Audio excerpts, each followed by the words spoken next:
Saludos, les habla Violeta Villar, coordinadora editorial de la Web de la Salud. Hoy vamos a conversar con el doctor Cristian Sabarain. El doctor Sabarain es especialista en oftalmología y también en inmunología ocular. Además, va a ser ponente en el tercer encuentro nacional de adultos con discapacidad visual, que va a tener lugar en Panamá. Así que bueno, doctor, muchísimas gracias por atender nuestra invitación. Gracias a ustedes por la invitación. Excelente. Una bonita oportunidad de estar aquí con ustedes. Bueno, muchas gracias, doctor. Bueno, doctor, primero quisiéramos hacer como un diagnóstico general de la salud ocular en Panamá. Háblenos acerca de ese tema. Ok.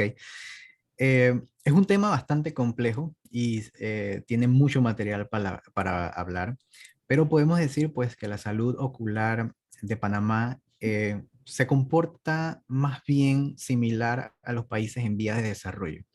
A pesar de tener un país, que Panamá ser un país muy rico, todavía estamos un poquito retrasados en lo que conlleva sobre todo a la prevención de enfermedades oculares y tampoco hemos llegado a combatir esta causa de ceguera más común que es la catarata, ¿no? Entonces, y por supuesto que todos estos eventos de la pandemia y demás han retrasado un poquito los esfuerzos de los galenos y los esfuerzos de todas las instituciones públicas que trabajan en pro de esto. Así que ahora mismo pues se vive una situación un poquito difícil, ¿no? Por los contratiempos. Pero aquí en Panamá cabe destacar que hay tecnología de punta y de última generación para resolver los problemas oculares. Lo que hace falta es un poquito más de tiempo, sobre todo, y de ayuda de personal, ¿no? Sí, y bueno, también que la gente participe desde el punto de vista de las enfermedades. Me gustaría que conversara de las enfermedades comunes, populares, vamos a decir así, pero también sobre este caso de las enfermedades autoinmunes oculares, que considero es un tema de mucho interés, porque normalmente hablamos como de las enfermedades clásicas, ¿no? Y no nos detenemos en esta área en la cual además usted es especialista. Entonces quisiéramos saber cuál es la prevalencia, incluso pudiéramos hacer un comparativo si tiene esas cifras, esas estadísticas en relación de Panamá con la región y otros países. Tanto Ok, enfermedades oculares comunes, vamos a decirlo así, como las de autoinmunes. claro. Empezando con las enfermedades comunes de los ojos, pues por mucho tenemos la condición más importante. Yo no le llamaría enfermedad, yo le llamaría más una condición Okay. que es la catarata. La catarata por mucho, pues es la principal causa de ceguera prevenible en el mundo. Prevenible significa que el paciente no necesariamente debe llegar a ceguera, ¿sí? Eh, y es la principal causa de discapacidad visual en el mundo, ¿no? No me gusta llamarla enfermedad, me gusta más Sino llamarla como una condición, condición. porque es algo que viene con la edad de los pacientes, ¿no? Algo que a los pacientes no nos gusta escuchar mucho, pero a medida que avanzamos en la edad, hay procesos degenerativos dentro del ojo y en este caso en el cristalino, el cual se va opacificando, pacificando hasta llegar a causar una visión muy borrosa y si no se atiende a tiempo, llegar a causar ceguera. Doctor, esto es muy Eh, importante con respecto entonces a la catarata, porque en qué momento, y ahí insistimos muchísimo en la prevención, ¿cómo yo diferencio un problema de catarata de un problema de miopía, de astigmatismo, yo como paciente que además me lleve a generar una alerta, sobre todo si soy una persona que anualmente no voy a un chequeo? claro, exacto, muy buena pregunta. La catarata, por definición, es una condición que viene con la edad. O sea que no lo sospechamos en pacientes jóvenes. Ok. Sí hay, ojo, sí hay cataratas en pacientes jóvenes, pero no es común y no es lo primero que uno piensa cuando un paciente joven tiene mala visión. Entonces, por lo general lo sospechamos en un paciente con mala visión arriba de los 50 años. Cuando el paciente tiene más de 50 años y ve borroso, y anterior a esto no había tenido alguna necesidad de utilizar lentes y gafas de rehabilitación visual, probablemente por ahí esos pacientes lo podemos captar como cataratas, ¿no? En general, un paciente no podría diferenciar si es un empeoramiento de la miopía o si es un empeoramiento de la hipermetropía o es catarata. Eso al final el diagnóstico pues se tiene que hacer a través de la lámpara hendidura que es como nuestra mano derecha, es nuestra herramienta fundamental de todo oftalmólogo y que es un microscopio básicamente que ahí logramos ver y hacer el diagnóstico de catarata. Entonces es muy difícil que el paciente eh, capte por sí solo de que pueda ser miopía o puede ser catarata. Es difícil. Y una pregunta, desde el momento en que me diagnostican catarata, ¿cuál es el procedimiento? ¿Siempre va a ser una intervención quirúrgica o hay otro tipo de tratamientos? Bueno, lastimosamente no hay nada que pueda curar la catarata. La catarata se cura con una cirugía. No hay gotitas, no hay tratamiento médico, no hay pastillas que lo puedan deshacer, por así decirlo, ¿no? Entonces, una vez yo diagnostico la catarata, lo ideal sería que el paciente de una vez se fuera coordinando la cirugía de catarata. Si el paciente no puede de una vez por diversas circunstancias, lo que yo le recomiendo a mis pacientes es trate de limitar su exposición al sol, porque se sabe muy bien que los rayos ultravioleta aceleran el proceso de envejecimiento del ojito, al igual que todo el cuerpo, de la piel y demás, y también del cristalino y por ende la catarata. Entonces, y si se va a exponer al sol, pues usar unos buenos lentes con filtro de rayos ultravioleta al 100%.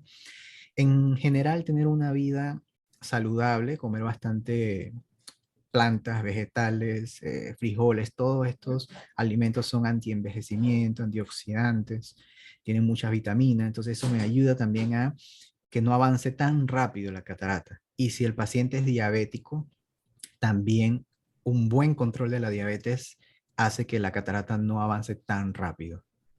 Una pregunta, desde el momento que la persona se somete a la intervención quirúrgica, ¿recupera el 100% su vista? Ok, si el paciente solamente tiene catarata, solamente no tiene ningún problema en ninguna otra estructura del ojo, las posibilidades de que recupere 95-90% de su visión hasta cerca de un 100% son Ok. muy altas con la cirugía moderna de catarata.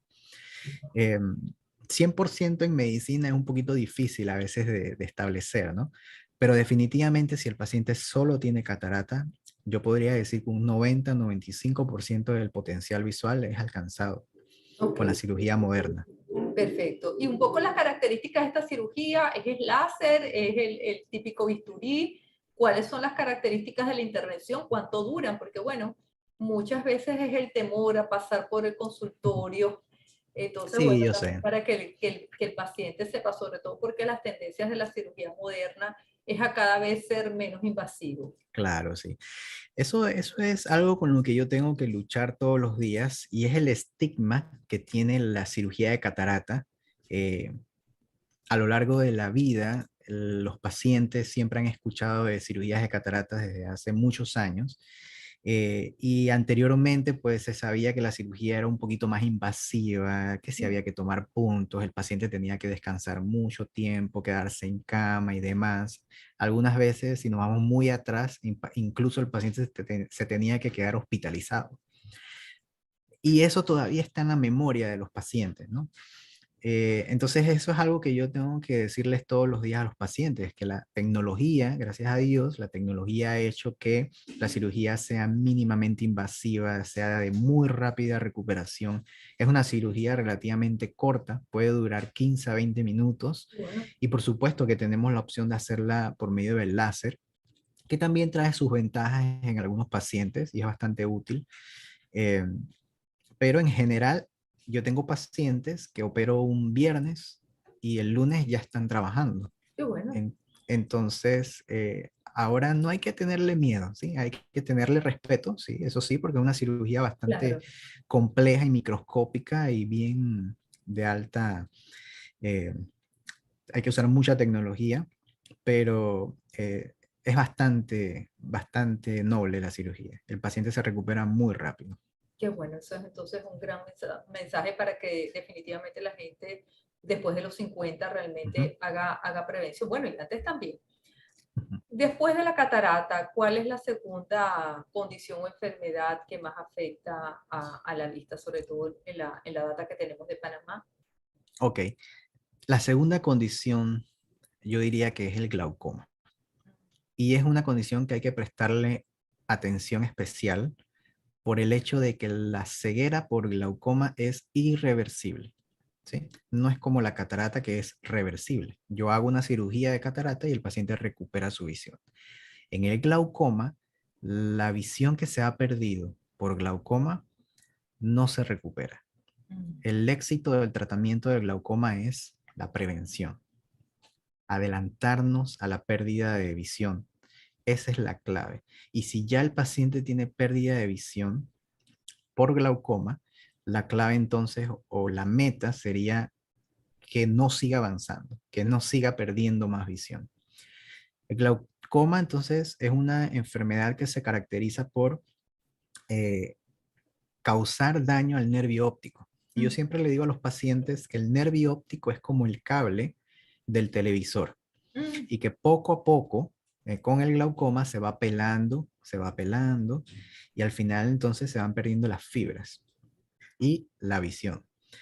El principal factor de riesgo para tener glaucoma es la presión alta de los ojos. Por Mm. eso que esa es una de las maneras que nosotros tenemos para captar los pacientes, los que tienen presión alta. Hay que prestarle atención a esos pacientes porque pueden desarrollar glaucoma. Presión alta de los ojos, no de la sangre. Eso también es importante porque a veces la gente se tiende a confundir y cree que si tienes Ujú. problema de presión, entonces es vinculante con la vista. ¿Cuál sería la diferencia? Me refiero, yo puedo tener hipertensión y no tener glaucoma o incluso ya que los valores no sean coincidentes. Es importante aclararle esto a las personas.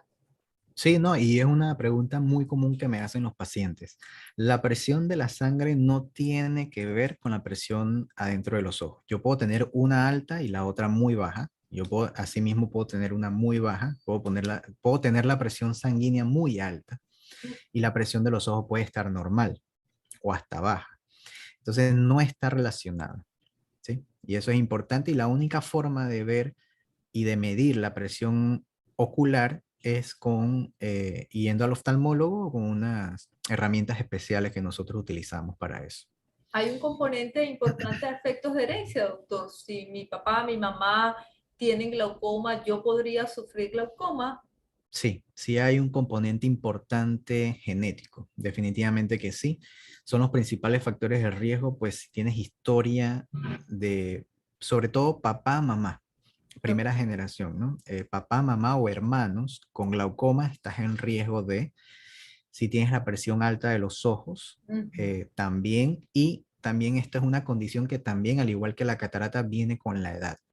Es poco común, poco probable encontrar glaucoma en un paciente menor de 40 años. Hay, pero muy raro, y es una condición que viene con la edad. Y de ahí la recomendación general.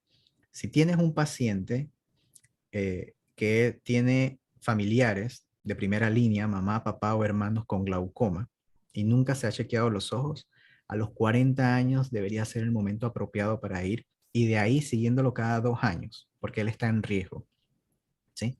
Claro. Si no tienes familiares con glaucoma, nunca te han revisado los ojitos, se recomienda a los 50 años, Ok. ¿sí? A los 50 años una primera evaluación y quizás cada 3 4 años ir a revisar los lentes, ir a revisar el avance de la catarata y por ahí mismo que me evalúen el nervio óptico y la presión intraocular.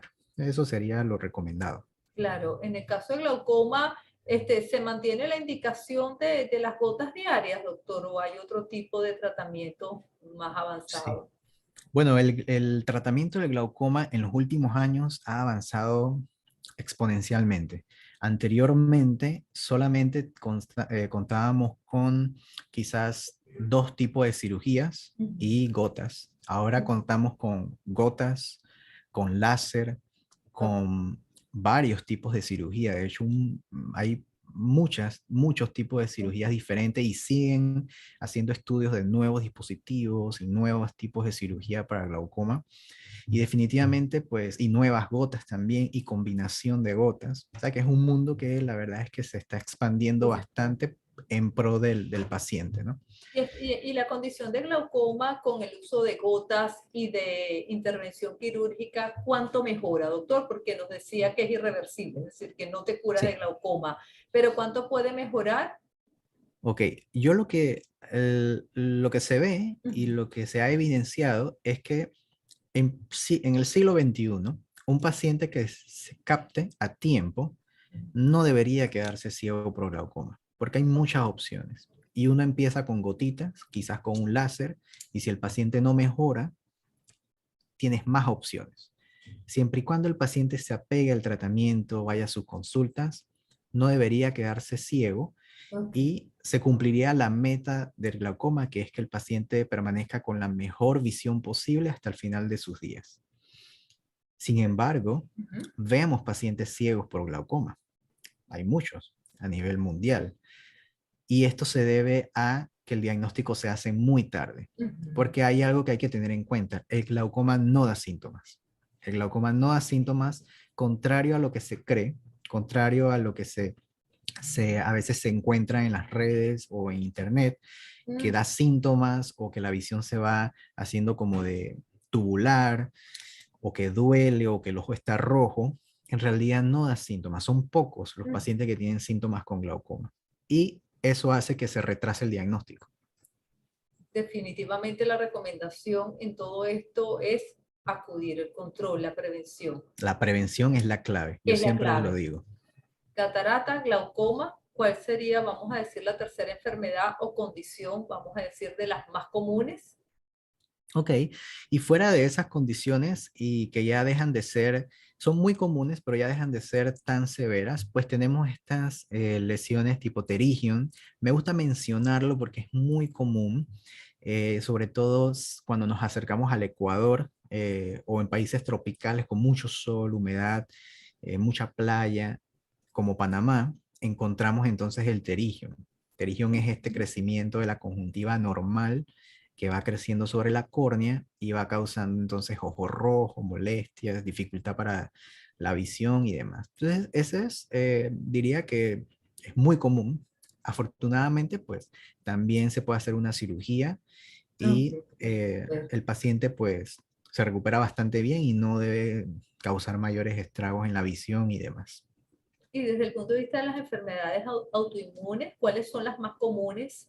Ok, ese es un mundo bien interesante y es mi mundo. Me Sí, encanta. sí. Me encanta, es un mundo que todavía está en estudio, todavía está en desarrollo, hay muchas cosas que no conocemos. Eh, Lastimosamente no tenemos tantas estadísticas en Panamá, no se ha hecho, o sea, no se han hecho buenos estudios de prevalencia, de incidencia y demás, pero sí te podemos decir, pues según la experiencia, por mucho, la principal enfermedad reumatológica aquí en Panamá asociada a enfermedades, a condiciones de los ojos, es la artritis reumatoide. La artritis reumatoide es, me imagino que todo el mundo lo ha escuchado, y la artritis reumatoide causa manifestaciones en los ojitos. Puede causar desde manifestaciones leves, como ojo seco, hasta condiciones mucho más serias como escleritis y hasta retinitis, inflamación de la retina e inflamación de la esclera. Ah, fíjese. Entonces, y es bastante común. Afortunadamente, pues tenemos muy buenos reumatólogos aquí en Panamá que utilizan el último tipo de tratamiento para estos tipos de condiciones y nos ayudan mucho para prevenir entonces condiciones más severas en los ojos. Y ¿Ok? pregunto, en este caso, el paciente que sufre de reuma, ¿el tratamiento indicado para la enfermedad también mejora la condición ocular o hay que hacer dos tratamientos? Y esa es muy buena pregunta. Muchos de los medicamentos que ayudan a la condición sistémica del paciente, a las articulaciones y demás, también ayudan a los ojos. Hay veces que no. Hay veces que el paciente necesita un poquito más de ayuda para el ojo. ¿Sí? Y tenemos otros medicamentos también que ya sabemos por evidencia, lastimosamente no de Panamá, pero evidencia científica de otros lugares, Estados Unidos y Europa. Tenemos ya medicamentos que sabemos que sí funcionan muy bien para las inflamaciones de los ojos en pacientes con artritis, pacientes con Ok. lupus y otro tipo de enfermedades también. Perfecto. La segunda en incidencia, otra enfermedad que vea o condición que sea relevante de las autoinmunes. ¿Ok? Otra condición muy importante es el lupus. Mm, El lupus es una condición inmune también. Yo diría que también tiene una alta prevalencia aquí en Panamá. ok. Lo curioso del lupus es que por sí sola la misma enfermedad puede producir inflamación de los ojos, ¿sí? Mm, Puede producir también desde ojo seco hasta inflamación y molestias en la retina. Sin embargo, el lupus tiene algo curioso y es que termina afectando el riñón y también normalmente los pacientes desarrollan hipertensión arterial. ok. Y la hipertensión arterial por sí sola entonces me puede también molestar el ojo, ¿sí? Entonces ya tenemos que el lupus por sí solo me puede inflamar el ojo, pero Ujú. también por crearme o producirme hipertensión arterial también me puede producir daño en los ojos. Y el tratamiento para lupus, que es la hidroxicloroquina, un medicamento muy utilizado Ah, para fíjese. el lupus, la hidroxicloroquina por su parte también después de 6, 7, 8 años de uso me puede empezar a causar toxicidad en la retina. O sea que por tres maneras el lupus me puede afectar el ojo y por eso es que yo le digo a mis pacientes que todo paciente con lupus debe tener una evaluación por un oftalmólogo, por lo menos por un Claro. oftalmólogo general. Sí, definitivamente son enfermedades que requieren un equipo multidisciplinario, Sí. porque obviamente son enfermedades muy complejas y necesitas varios especialistas. Otra enfermedad o condición que le parezca relevante dentro de las autoinmunes y que sean de consulta frecuente, doctor. Ok, hay muchas otras, pero ya entonces no son tan Ok. prevalentes, pero quisiera mencionar la que nosotros le llamamos inflamación intraocular idiopática. Esa es muy frecuente y le ponemos el apellido idiopático Ujú. cuando no logramos detectar ninguna causa establecida. Cuando no logramos, Ok. por medio de laboratorios y pruebas especiales, no logramos definir o no se asocia a otra condición reumatológica, le llamamos idiopática. De hecho, cerca de la mitad de los pacientes se queda como idiopático en Mm, cuanto a inflamación ocular. Es decir, el clásico paciente es un paciente con inflamación de los ojos, de ambos ojos, llega a la consulta, le empiezo el tratamiento, por ahí empiezo también a estudiarlo para ver si puedo encontrar alguna enfermedad reumatológica, lo estudio en conjunto con un reumatólogo y al final del estudio pasan 6, 7, 8 meses y no logramos encontrar una causa inmune, entonces se le pone el diagnóstico de inflamación idiopática. mm. Y él se queda con ese apellido y hay muchos pacientes así, ¿sí? Que todavía, por eso te digo que todavía estamos en estudio, todavía estamos explorando. Quizás en 20 años ya tengamos nuevas herramientas, nuevos laboratorios que podamos entonces ya ir poniéndole apellido a todas estas idiopáticas. Doctor, importante también, estamos hablando mucho de enfermedades o condiciones en el caso del adulto, adulto mayor. ¿Qué pasa con los niños? ¿Cuáles deben ser las recomendaciones en este caso para mamá y papá que de repente dicen, bueno, es chiquito, lo llevo, no sé, más tarde, cuando esté en la universidad, al oftalmólogo? Y entonces resulta que de pequeños también puede haber enfermedad. ¿Cuáles son las condiciones más frecuentes que usted ha observado en niños pequeños y desde qué edad se puede presentar una condición ocular? Sí, claro, muy buena pregunta. El mundo de la oftalmología pediátrica es también bastante amplio. Uno puede encontrar manifestaciones desde el nacimiento. Hay algunas condiciones congénitas, pero supongamos que el paciente nació bien y con ojos sanos y no manifiesta ninguna alteración durante los primeros 4 o 5 años de vida. Yo recomendaría que a los 5, 6, 7 años Mm, tenga su primera evaluación visual, por lo menos con un optómetra, ¿sí? Por lo menos para ver cómo está viendo, por lo menos para ver si necesita un poquito de lentes, ¿sí? Hay algo que sale en la niñez que se llama ambliopía, que es el famoso ojo perezoso. mm, El ojo perezoso a veces se detecta tardíamente y lo más triste del ojo perezoso o ambliopía es que si el paciente ya tiene más de 8 años, es muy, muy difícil recuperar ese ojo. Mm. Y el paciente se queda con la ambliopía y el ojo perezoso toda la vida. Entonces, eh, haciendo o llevando al paciente por lo menos a un control visual a los 4 o 5 años, podemos entonces estar a tiempo de captar la ambliopía y tratarla como se debe. Una de las condiciones muy frecuentes de pacientes, sobre todo de 2, 3 añitos, son los estrabismos, las desviaciones oculares. Ujú. Eso es frecuente. Otra de las condiciones frecuentes es la inflamación y alergia ocular. Sobre todo lo he visto últimamente mucho en el verano, porque como Mm. está corriendo tanta brisa y demás, Claro. levanta mucho polen y polvo, y eso causa una irritación tipo irritativa, alérgica, en la superficie de los ojitos de los pequeños. Y a veces pasa desapercibida, porque los niños, hay que ser realistas, los niños están para jugar y ser felices. Y Sí, ellos, por más que sientan molestias, ellos se frotan los ojos y se quedan tranquilos sigue. y no avisan. Y no avisan. Entonces Ahora, ahí no, no, disculpe, siga conversando. Ahí los padres tienen que estar pendientes y ojo, las maestras juegan un rol Ujú. importante. Créanle a las maestras cuando dicen algo no está bien con los ojitos o no está Mm. viendo bien, ¿sí? Créanle porque ellas juegan, ellas son bien observadoras. Son las segundas mamás y justamente era lo que le Así iba a es. consultar. Con la pandemia sabemos que la sobreexposición de los niños y jóvenes a la pantalla fue más de lo que normalmente están.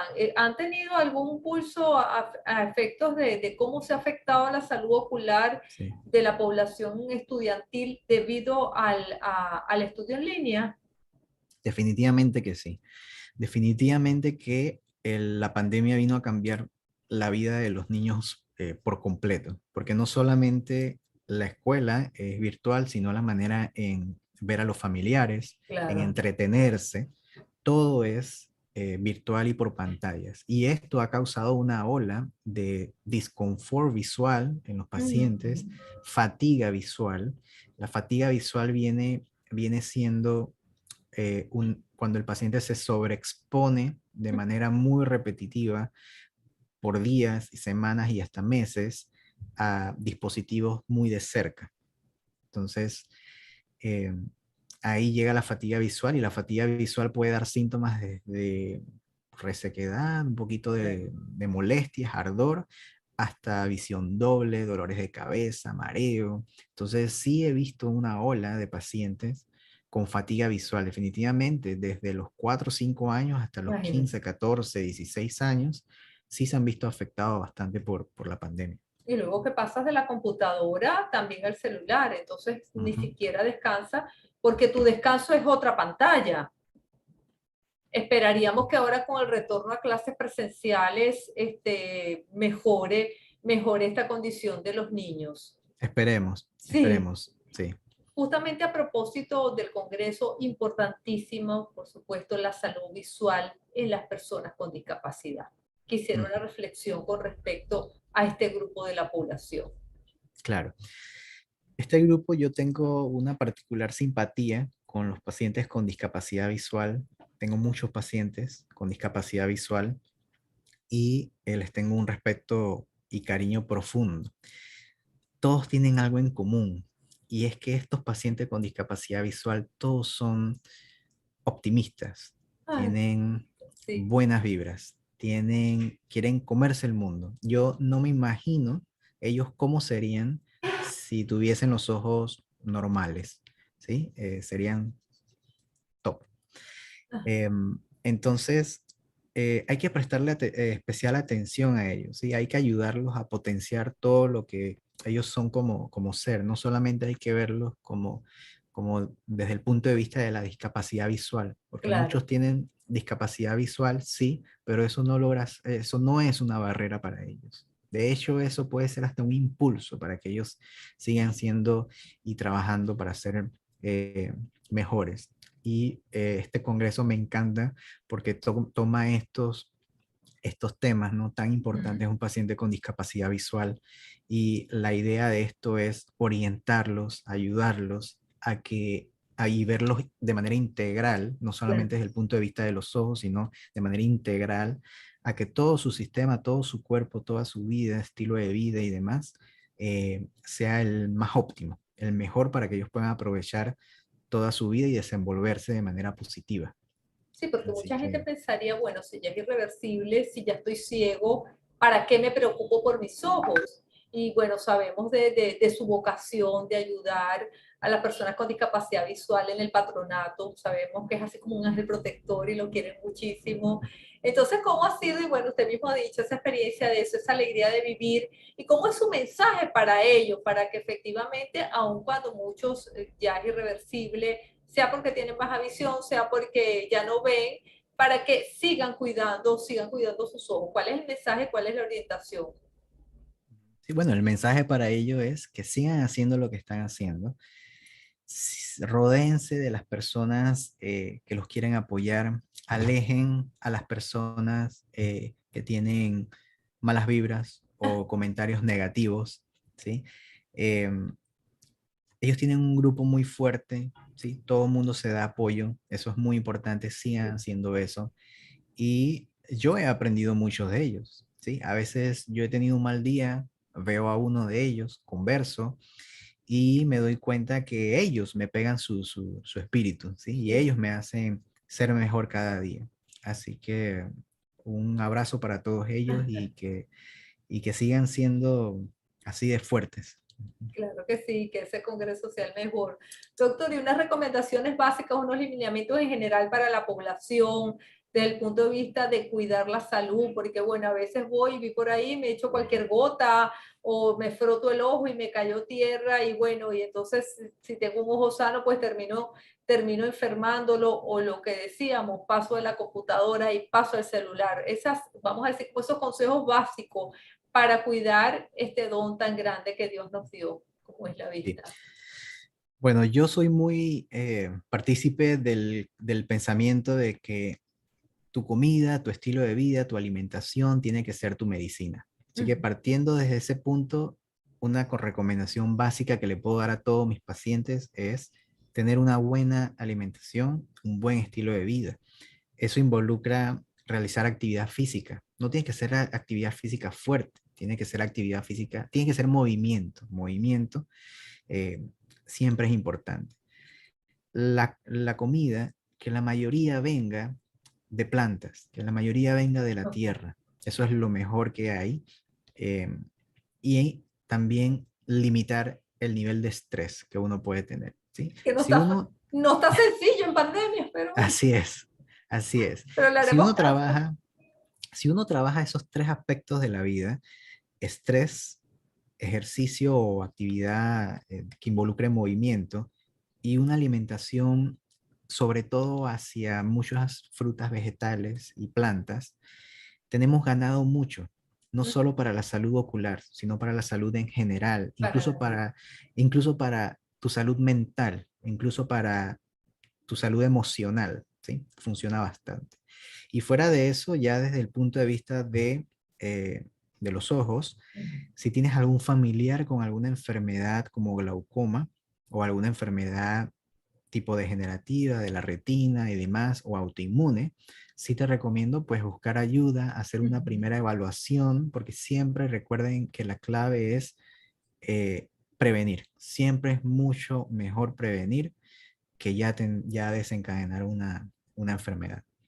Perfecto. Y Ujú. desde el punto de vista de la visita al especialista, decíamos que en el caso de los niños es recomendable después de los 5 años, ya una persona mayor de 40 a 50 por lo menos una vez al año, ¿verdad, doctor?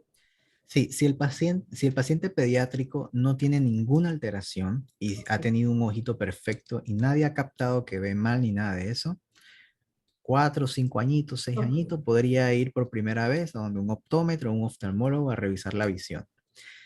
Ya un paciente que ya ustedes le vean algo llamativo en los ojos, pues de una vez lo mejor es prevenir, así que busquen atención. Paciente mayor de 40 años se puede ir a ver por primera vez al oftalmólogo si nunca ha ido y ha sido completamente sano. Y de ahí, si todo está bien, cada 2, 3 años, revisar lentes, revisar progresión de glaucoma, revisar progresión de catarata y demás. Perfecto. Doctor, muchísimas gracias por su tiempo. De verdad que estos consejos han sido vitales. Pienso que muchas personas que no se estaban cuidando los ojos, la vista, van a empezar a ver con otros ojos. Muchas gracias por su tiempo. Con mucho gusto. El gusto fue mío.